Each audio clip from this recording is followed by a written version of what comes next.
Assalamualaikum warahmatullahi wabarakatuh. Bismillahirrahmanirrahim.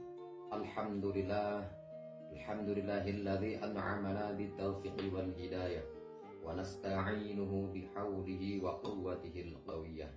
Fa innahu la haula wa la quwwata illa billah. Allahumma shalli wa sallim wa barik ala sayyidina Muhammadin wa ala alihi wa ashabihi ajma'in. Faqad qala Allah Ta'ala fi kitabihil karim, a'udzu billahi minasyaitonir rajim. Bismillahirrahmanirrahim. Innamal mu'minuna ikhwatun fa aslihu baina akhawaykum wattaqullaha la'allakum turhamun.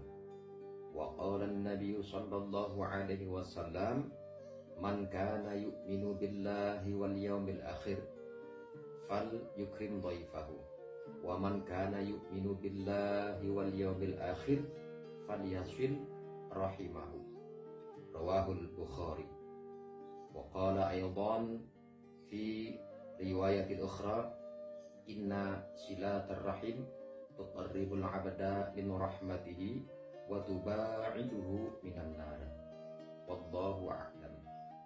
Shadaqallahul azim wa shadaqa rasuluhun nabiyul habibul karim wa nahnu ala dhalika minasyahidina wa syakirin walhamdulillahi rabbil alamin.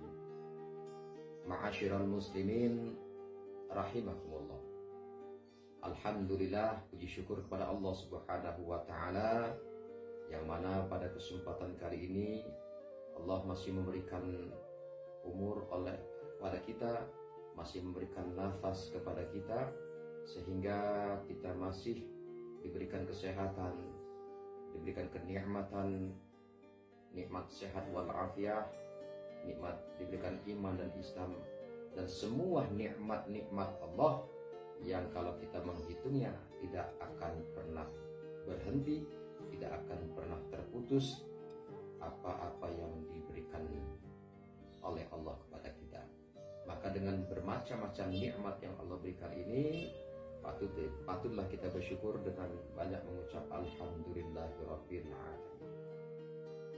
Hadirin yang dirahmati Allah Subhanahu wa taala, pada kesempatan kali ini Al-Fakir akan mencoba membacakan kitab Tanbihul Ghafilin tentang keutamaan silaturahim.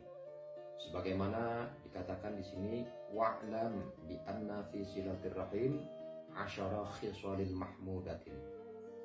Ketahuilah bahwasanya di dalam silaturahim itu terdapat 10 manfaat ataupun 10 hal yang terpuji. Di antaranya awwaluha, yang pertama yaitu anna fiha ridhallahi ta'ala. Sesungguhnya silaturahim itu terdapat ridhonya Allah Subhanahu wa taala. Di annahu amara bi silaturahim. Karena sesungguhnya Allah Subhanahu wa taala itu memerintahkan untuk bersilaturahim. Wa tsani, dan adapun yang kedua, idkhalus sururi alaihim, memberikan kebahagiaan atas mereka, atas kerabat. Karena orang yang menyambung tali silaturahim itu, kerabat-kerabat kita senang, warga-warga kita senang.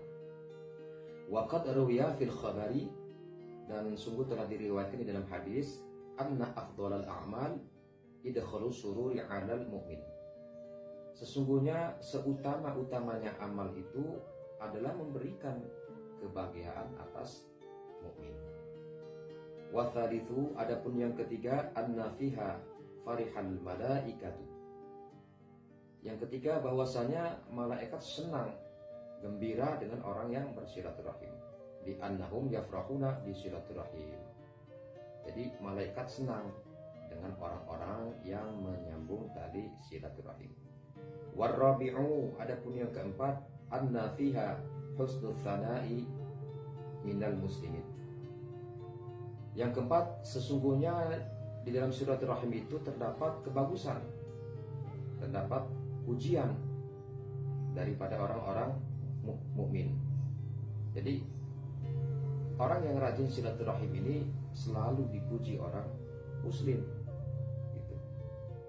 Wal khamisu, adapun yang kelima, anna fiha idkhalul ghammi ala iblis alaihi la'natu, membuat jengkel iblis. Jadi iblis ini tidak suka, tidak senang dengan orang yang menyambung tali silaturahim, sebagaimana kebalikan yang di nomor 3 tadi. Kalau yang di nomor 3 tadi, malaikat senang dengan orang yang menyambung tali silaturahim. Nah, ini iblis tidak suka dengan orang yang menyambung tali silaturahim. Wasadisu, adapun yang keenam, ziyadatun fil umri, bertambahnya umur. Jadi kalau orang yang rajin silaturahim itu, maka Allah akan memanjangkan umurnya, atau Allah Subhanahu wa taala memberikan umur yang berkah. Wasabi'u, adapun yang ketujuh, barokatun fi rizki, bertambah keberkahan di dalam rezekinya. Wathaminu, adapun yang ke-8, sururul amwati li annal aba wal ajdadi yasurruna bi silaturrahim wal qarabat. Jadi yang ke-8 ini membuat atau menyenangkan orang-orang yang sudah meninggal dunia, karena bapak kita ataupun kakek nenek kita senang dengan kelakuan anak cucunya. Jadi kalau mereka, kakek nenek kita itu senang dengan cucunya yang anaknya ataupun cucunya yang menyambung tali silaturahim. Kemudian wattasi'u, yang ke-9, ziyadatun fil mawaddah, bertambahnya kasih sayang. Li'annahu idza waqa'a lahu sababun minas sururi wal huzni yajtami'una ilaihi wa yu'inunahu 'ala dzalika fayakunu lahu ziyadatun fil mawaddah. Jadi yang ke-9 ini bertambahnya kasih sayang.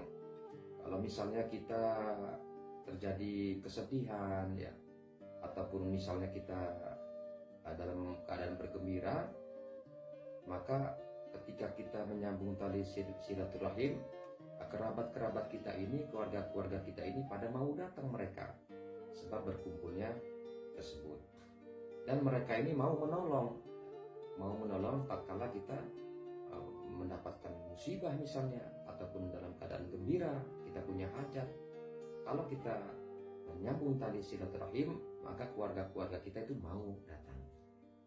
Tetapi kalau misalnya kita memutuskan tali silaturahim, bagaimana keluarga-keluarga kita mau datang sementara kita sendiri tidak pernah menyambung tali silaturahim, atau bahkan kita tidak menegur, tidak ada tegur sapa. Nah, gitu. Kemudian yang terakhir, wal asiru, yang ke-10, ziyadatun ajri ba'da mautihi, bertambahnya pahala setelah kematiannya. Di annahum yad'una lahu ba'da mautihi kullama dzakaru ihsanahu, karena sesungguhnya kerabat ini mereka mau mendoakan setelah kematiannya. Jadi kalau kita rajin silaturahim, kita memberikan contoh anak kita, keturunan kita, tatkala kita sudah meninggal dunia, maka kebaikan-kebaikan ini akan diingat. Kalau kebaikan-kebaikan ini diingat, insya Allah mereka mendoakan yang baik-baik tentunya. Misalnya dia sering sambung silaturahim, nah anak ini ingat, oh dulu bapak saya rajin silaturahim, sering berkunjung gitu. Jadi kalau orang yang menyambung tali silaturahim, maka akan diingat kebaikannya. Maka oleh karena itu jangan sekali-sekali kita niat untuk memutuskan tali silaturahim, terlebih-lebih kepada keluarga kita, kepada kerabat kita, saudara kita, apalagi yang ada hubungan darah.